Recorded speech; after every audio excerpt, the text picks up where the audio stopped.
This is more of a video for founders who are not price sensitive and are looking to streamline their day-to-day, max out their lifestyle, and just ultimately have the best life ever while living in Medellín, Colombia.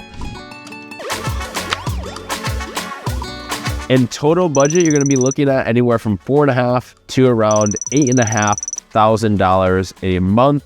Again, depending largely on the apartment that you get, the assistant, the chef, the food, all of that stuff. But that is a safe range of where you can have a really, really nice lifestyle. And for those listening to this, you thought Medellín was cheap, and it is cheap. But again, this is for maxing out your lifestyle. If you were to have this same lifestyle with a in-home chef, with a maid, with a assistant, with a amazing penthouse with a great view in places like Miami or New York, you're going to be spending upwards of $30,000, $40,000 a month, and you can get that same exact experience, that same exact lifestyle here for only $4,000 to $8,000, which is, in my opinion, an absolute steal.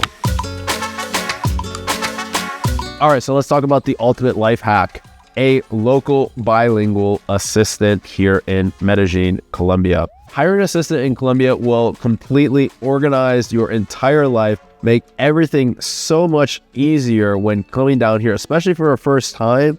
And as a foreigner who doesn't speak the language, this is a must. For example, if you want to sign up for a Spanish school, all you have to do is tell your assistant and done. If you want to find a new maid and create an SOP for the type of food you want them to buy every morning, the type of fruit you want them to leave out Monday, Tuesday, Wednesday, Thursday, and Friday of the week, every single day, they will do this. They will find the maid, they'll build the SOP, and they'll do everything for you, so you don't even have to lift a finger or think about it. Let's say you need to find a driver to go somewhere. Consider it done with your assistant helping you. Plus, if you have other things going on inside of your business, such as calendar management, email management, inbox management, travel logistics and planning, all of that stuff can be handled with the right assistant, and they can anticipate all of your needs and make your life so much easier, removing essentially all admin tasks from your life away. Now, hiring the assistant is another video that I've already created. If you want to watch that, you can click the link below.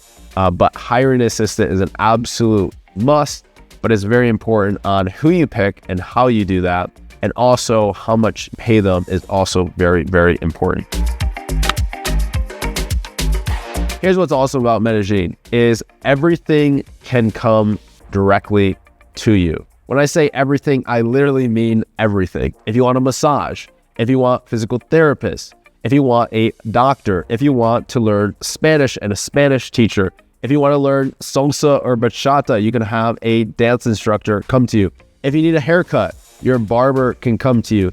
If you need a trainer, the trainer will come to you. Literally everything that you need in Medellín can come to you, and it makes your life so easy and streamlined that you don't ever even have to leave your house. In fact, I know founders in Medellín who probably haven't left their house for weeks, and I'm not even exaggerating, because of everything being able to come to you.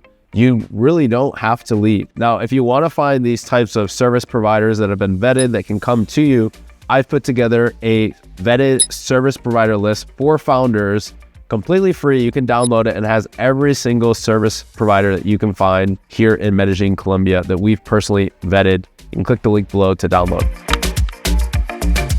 All right, so let's talk about safety. As a founder here, you're probably a little bit concerned about being robbed. Like, what is the actual safety in Medellín? There's a lot of stories. There's a lot of one-off instances that people have online of them getting drugged and robbed, maybe a gun getting pulled on them. There's a lot of things that have happened here in Medellín and that are still happening here in Medellín. So what is the actual safety like? What is the truth? Well, here it is.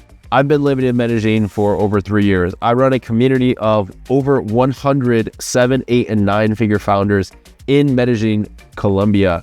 And so I have a lot of experience personally and from other people here. And the truth is, if you are in the bottom 10% of intelligence, then you're probably not going to be safe in Medellín. But if you're not in the bottom 10% of intelligence, you're going to be perfectly safe. What do I mean by that? Well, it's pretty much common sense. When you're going out at night at 3 a.m. and you're buying drugs from prostitutes, you can expect that maybe something bad will happen. Or if you're going to parties and going home with people you just met, or going on dates from Tinder with girls who basically seem like they instantly fell in love with you for no particular reason, then you're probably going to get robbed or something bad is going to happen. Or like they say here, no papaya, right? Which is essentially wearing things that are of value. This includes anything from a watch, a necklace, expensive rings, jewelry, chains. Even wearing headphones while you're walking out on the street is giving papaya. Walking with your phone out, things like that. If you do those type of things, you are probably going to be at a larger risk of someone robbing you. So at the end of the day, just don't be stupid. Don't wear anything of material value, including any type of watch, any type of jewelry. If you do, you're probably going to have a higher risk of someone pulling up on you and trying to steal that from you. Truthfully, what I like about Medellín so much is that it's not a materialistic type of community here.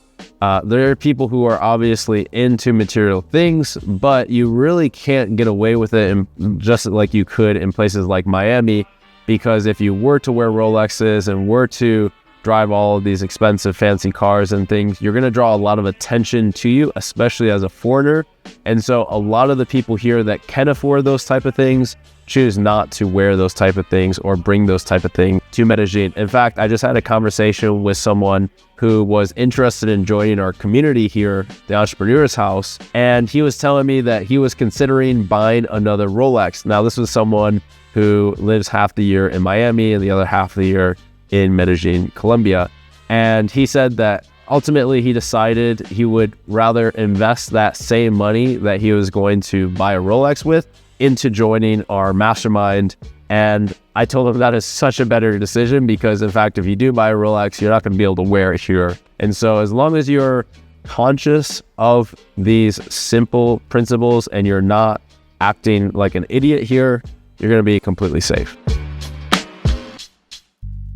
All right, let's talk about community. So until recently, it was extremely difficult to find other like-minded, successful founders in Medellín, Colombia. But now we've built a community of over 100 7, 8, and 9-figure entrepreneurs living or spending time here in Medellín, Colombia. You can click the link below to apply to see if you're a fit for this community, as well as join our wait list to join our next entrepreneur dinner here in Medellín, Colombia by clicking the link below.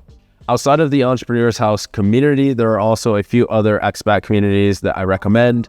Primarily, there are two. One is called the Run Club, which they get together every Sunday morning. You can see their Instagram on the page, as well as the Sweat and Chill community, which they do an event here typically every month or so, where you can go out and basically connect with a bunch of foreigners as well as locals here. You can do sauna, workout. It's all about healthy lifestyle, and it's a great community, not specifically founder focused, but it's a great community to integrate into if that's your type of thing.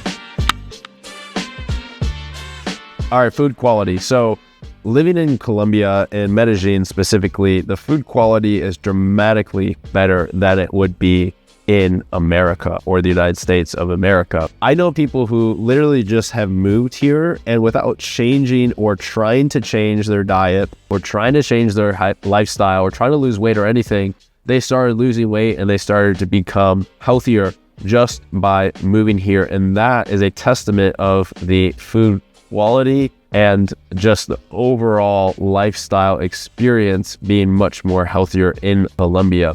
And so if you're someone who likes to eat healthy, which I'm assuming that you do, a lot of the food you can get here, local farm raised, organic, pasture, grass-fed beef only, meat, eggs, raw milk, like all of that stuff you can get here at an extremely affordable price and is just way better tasted, in my opinion, than it is what you can find in America. Not only is it easier, is cheaper and is better for you. The only caveat to this is it's very difficult to find wild-caught salmon for whatever reason. That is one of the more difficult things, although there are people that I know who have found it. There's mostly everything you can get here. For whatever reason, salmon is just a little bit more challenging, at least wild-caught salmon specifically. All right, so the restaurant and cafe scene here recently has been booming in the past 10 years, and there's a lot of amazing places you can go out with friends, family, dates, etc. And so just to name a few of them, the top 3 nicest restaurants here that I recommend that have multi-experience or multi-course experience as well as menu options is El Cielo, Carmen, and XO. In addition to that, there's some other restaurants I highly recommend checking out while here, or if you're already living here, definitely go check these out if you haven't.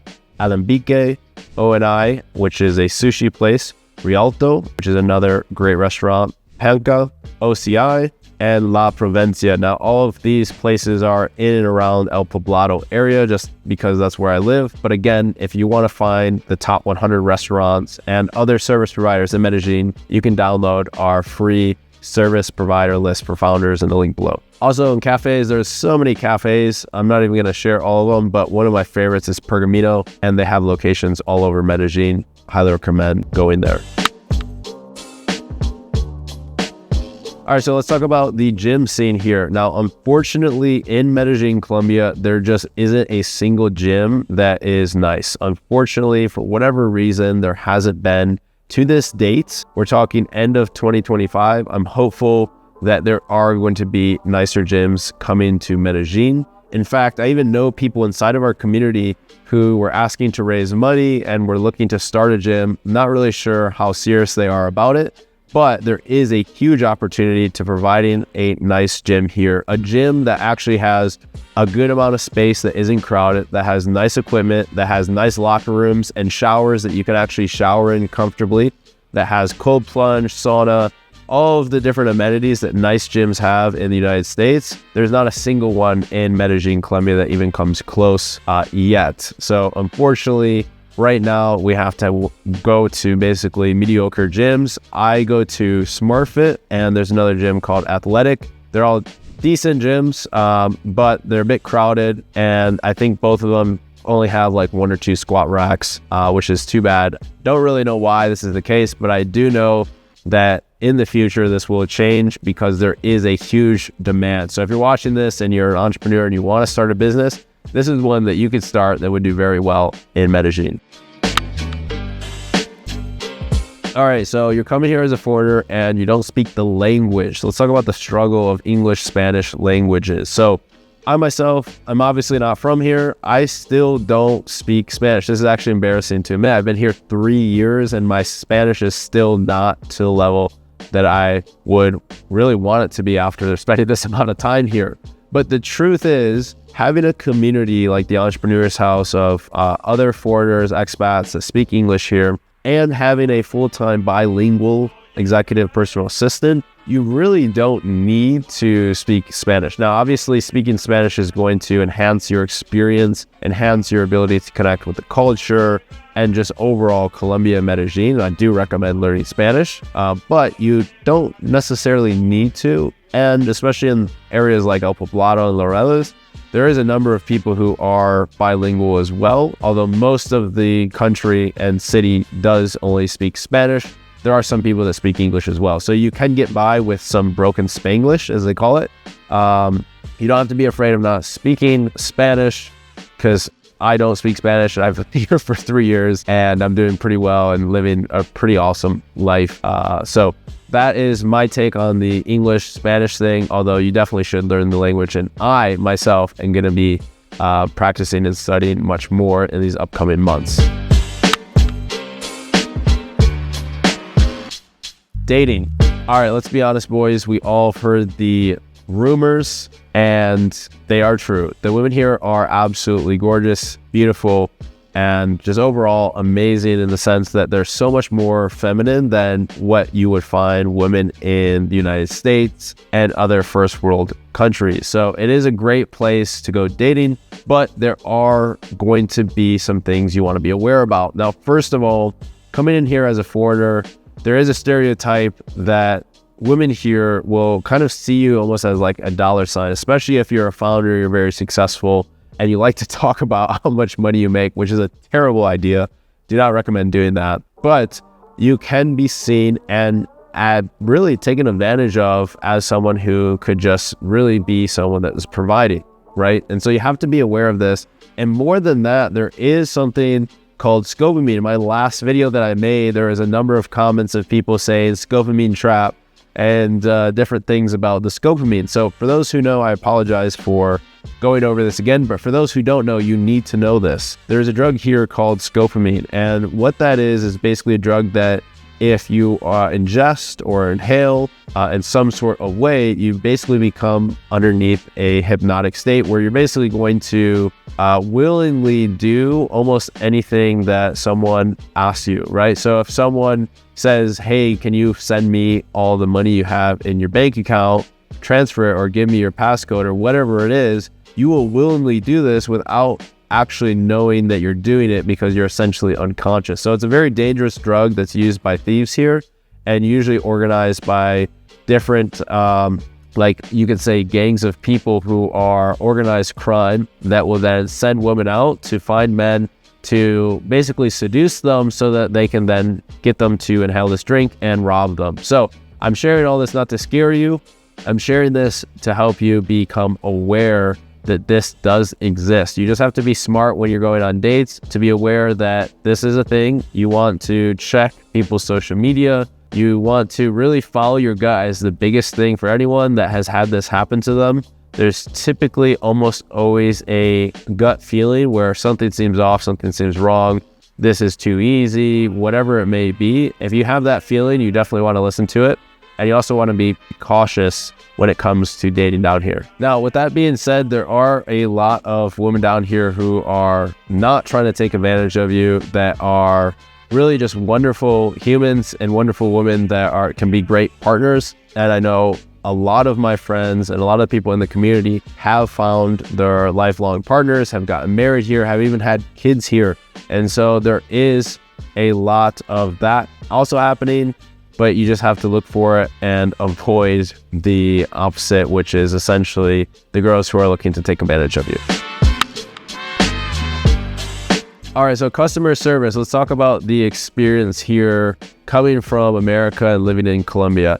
To be honest, the customer service in Medellín, or just Colombia in general, needs a lot of improvement when held to the standard that we're used to in the United States. I've honestly personally had a lot of WTF moments where I just couldn't understand the thinking of what basically the restaurant or the business was doing.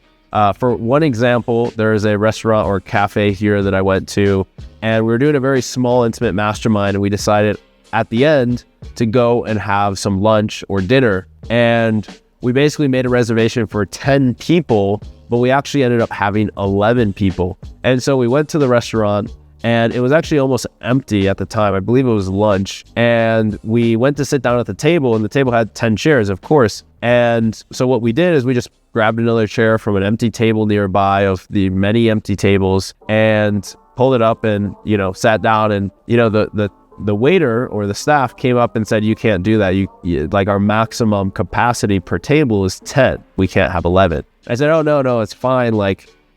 We are comfortable. There's a lot of extra space. We'll just bring the 11 chair up here. And they're like, no, you can't do that. Like, you're not allowed to have 11 people sit at the table. It only can be 10. I'm like, what do you mean? Why can't we do it? Like, we've already done it. Like, obviously we can do it.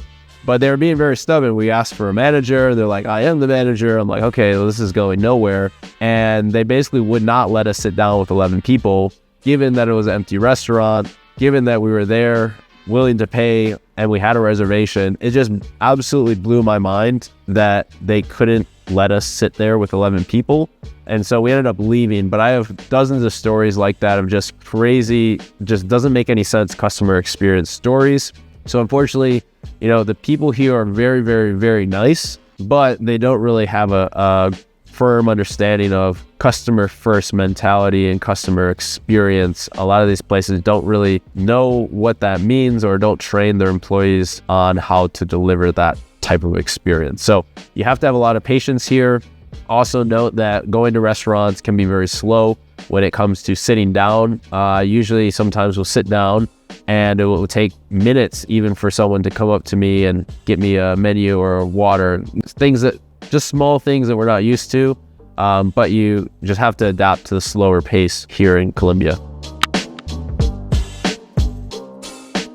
All right, so let's talk about something that isn't a huge pro. Here in Medellin, there are a lot of homeless and beggars on the street. And as a foreigner, you'll definitely get approached a lot more than you'd be used to, especially in zones such as Provenza and El Poblado, even in Laureles. And so this is something I'm sharing that isn't really a very attractive thing about Medellin. It actually can become annoying when you're walking around and constantly being approached. Hey, excuse me, do you have a minute? Or, they try to get your attention in some sort of way, ultimately to either get money from you or have you buy them something at like a prescription store because they might have a story about their kid being very sick or whatever it is. I've heard pretty much everything.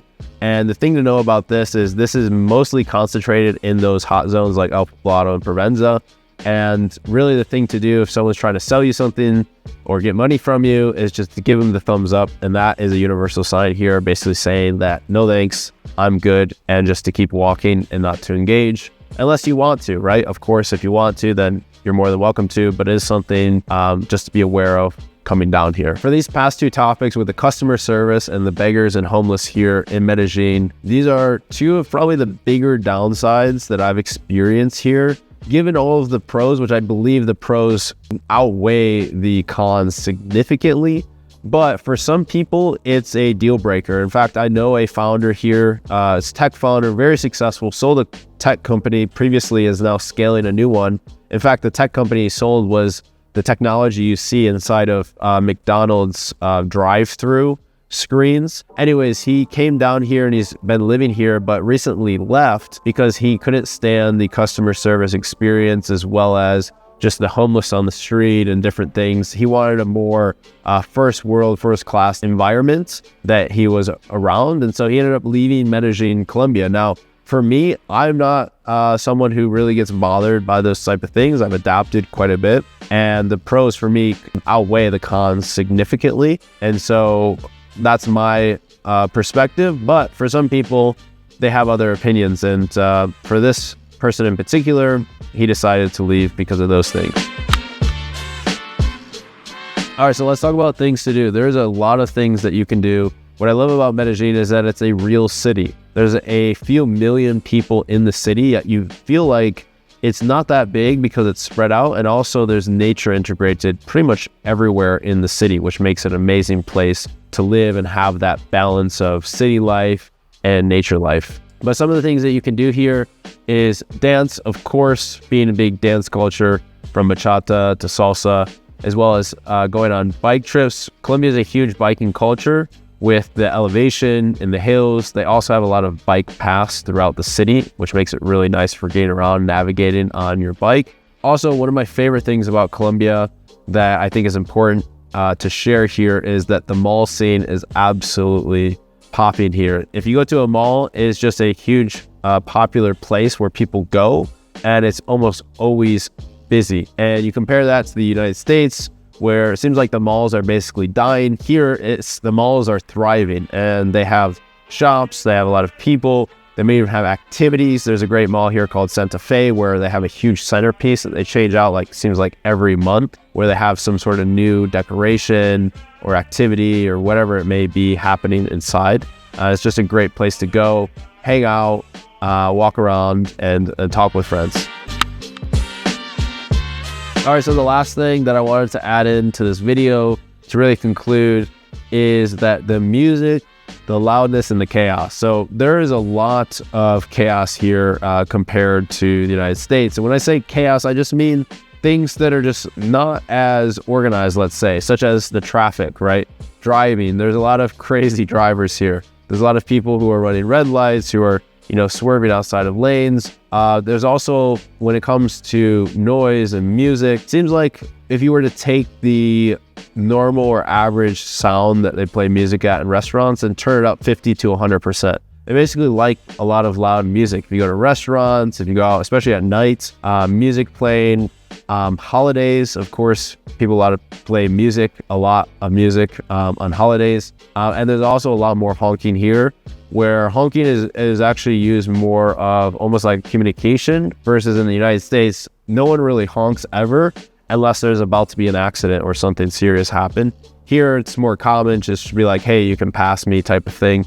So just overall noise, music is a little bit more than what you're used to. And so when finding this place to stay, highly recommend staying there a few nights before getting a long-term place, because the street might be noisy. There might be restaurants or clubs nearby where there's music playing, or even neighbors. And so just be aware of that.